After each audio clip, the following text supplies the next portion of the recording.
this happened many years ago. There was a wise man in Coimbatore city. When people were simply attacking us for nothing, they were talking about coming in truckloads and ripping our ashram down, yoga center down. It was easy to do that because we were just one big hut. We were just a thatch roof hut, so people planning, come, we will go there and rip it down. Why? I think even they did not know. But because they thought this arrogance of religion to responsibility, it's the worst kind of arrogance that they can think of. Because of that, suddenly people were sparking up in Coimbatore, wanting to do their own thing. So they said, what is this? Everybody is becoming free, we can't let this happen. So when they were saying that, there was a wise old man who said, don't throw stones at this man, you don't know who he is. If you throw stones, he will build something out of it.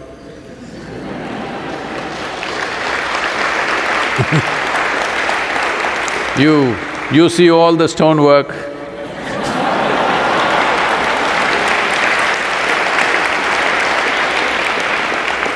I don't think any one modern building, when I say modern, that's been built in 21st century has this much stone, because lot of people have been throwing stones at us, so we thought we should make it all stone. Now they're throwing virus at me, the world is throwing virus at me. I've decided we'll go viral. Repeat this. Shankaran Pillai thought his wife is having an affair, hired a detective. I'm saying it loudly because just to remind you. Said, I want proof against her. So detective just waited outside the house, she left the house, he followed her, then she went to parked near the park, went inside. A man was sitting on the bench. The moment he saw her, he came running, she went running, they hugged. Each other held hands and sat down on the bench and chatting away joyfully, laughing. He took the whole video and within a few hours he came to Shankaran Pillai in his office and said, I got all the proof that you wanted just in one day. I did my job, I have the proof, here, watch the video. Shankaran Pillai started watching the video and said, no, I can't believe this, no, this can't be, I can't believe this, no, I can't believe this. I said, what you can't believe? It's a video, it's not doctored, it's just a video that I took just now. He said, that's not the point, fool, I can't believe she's so much fun.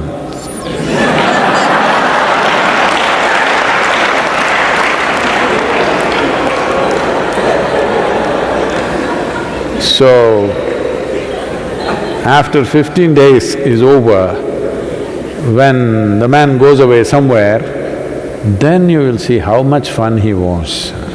Don't do this to yourself. This happened.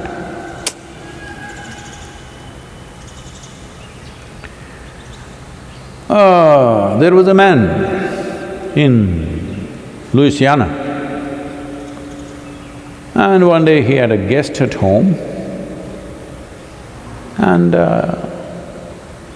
he saw a pig inside the house in the sitting room, but one of its four legs was missing and it was there. And when the phone rang, the pig went and attended the phone. She said, no, Mr. Johnson is busy. This guy looked, what? A pig attending to the phone? I said, yeah, he can speak very well. He even takes care of my income tax returns. He's very good, he's very capable. Really? My God, a pig does your reception work, does your secretarial work, takes care of your account, takes care of your, IRS returns. Wow, this is a miraculous pig. But how come he's lost one leg? I said, come on, such a precious pig, who'd like to eat the whole of it at once?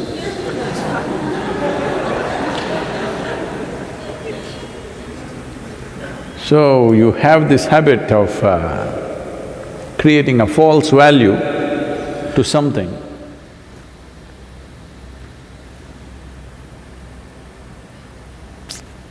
This happened in Alandurai. For those of you who do not know, Alandurai is a village just about 12 kilometers from here, where we are. Actually, it is named after an Englishman who was a hunter in this region, an elephant hunter. His name is Alan.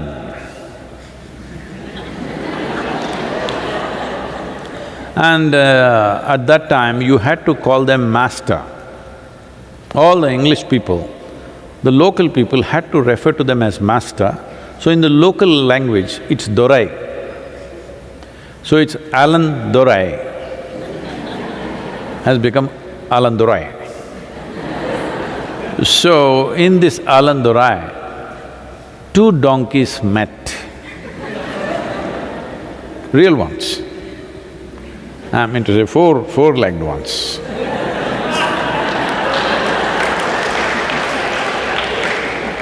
In case you're thinking I'm being nasty, no.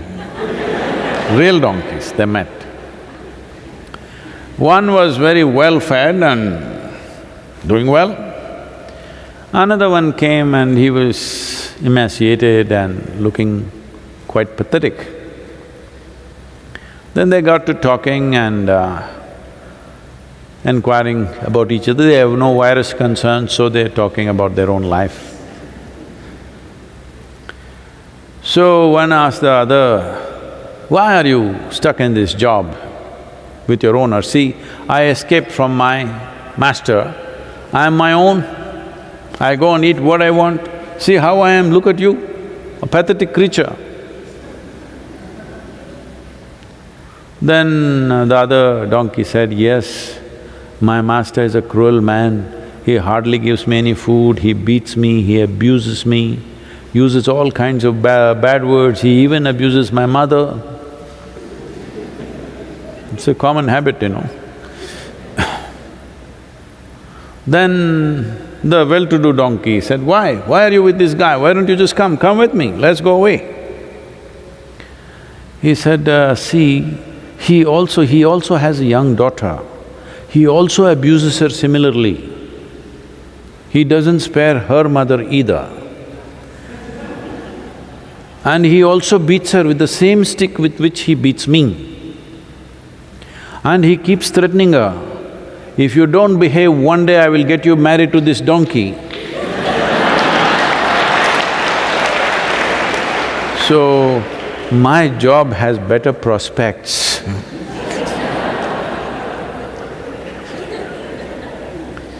Survival instinct is a very strong thing.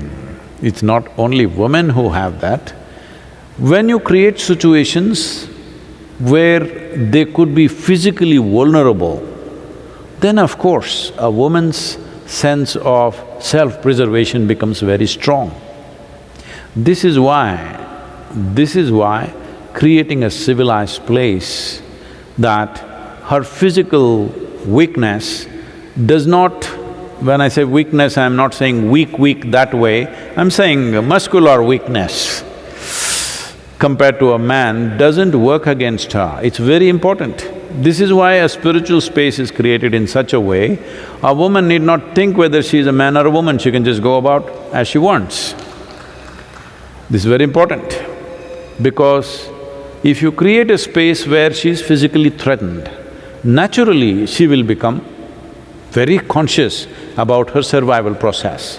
So this is the business of every civilization, that this is the business of every society, to create a situation where those who are physically weak, children or women or even men who are physically weaker, do not feel vulnerable. This is very important. Well, a whole lot of men who are also only office-going people, if they see those muscular goons who are hanging around in the street corner, they will also feel… all spirituality will go out of them. They will also feel the survival instinct will come up, because this is natural for everybody.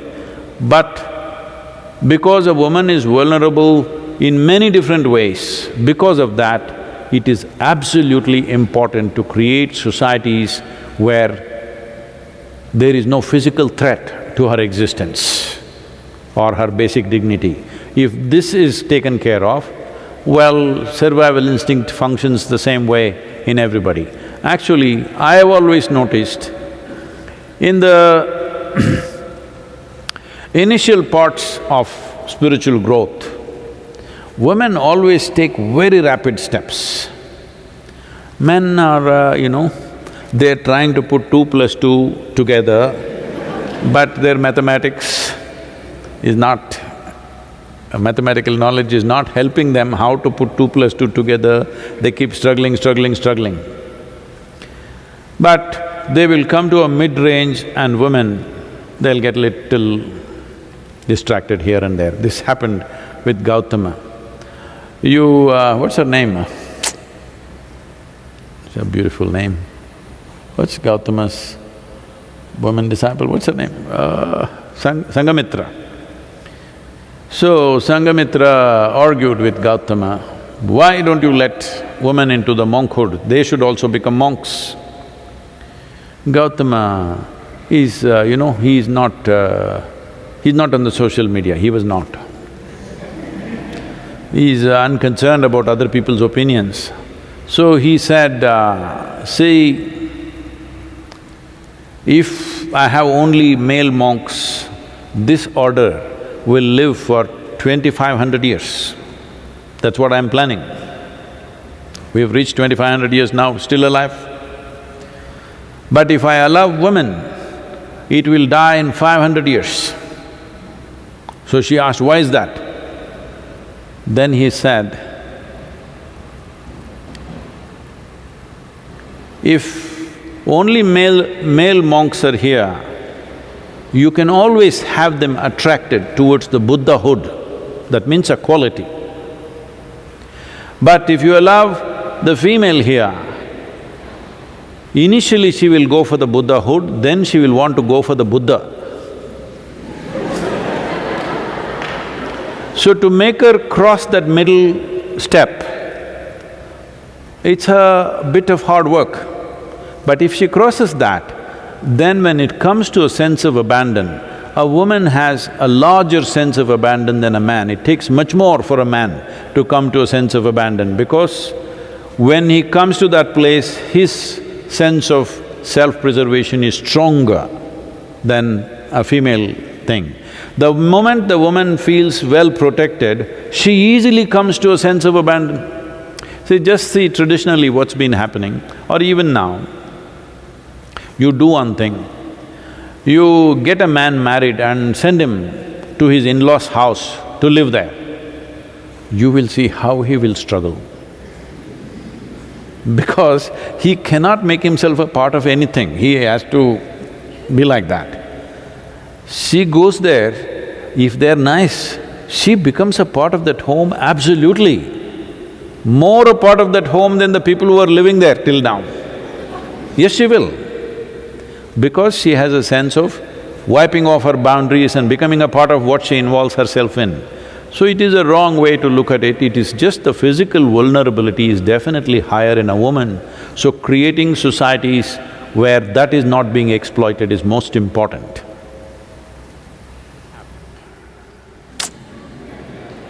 I think it's time we create a female version of Shankaran Pillai.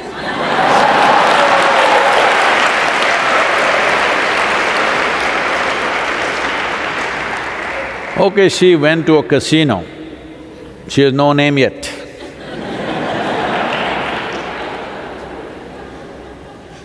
She went to a casino and she kept on in the roulette, she kept on losing. Then the guy who was running the thing, he said, I've seen this work many times, why don't you bet your age? She said, okay, 29.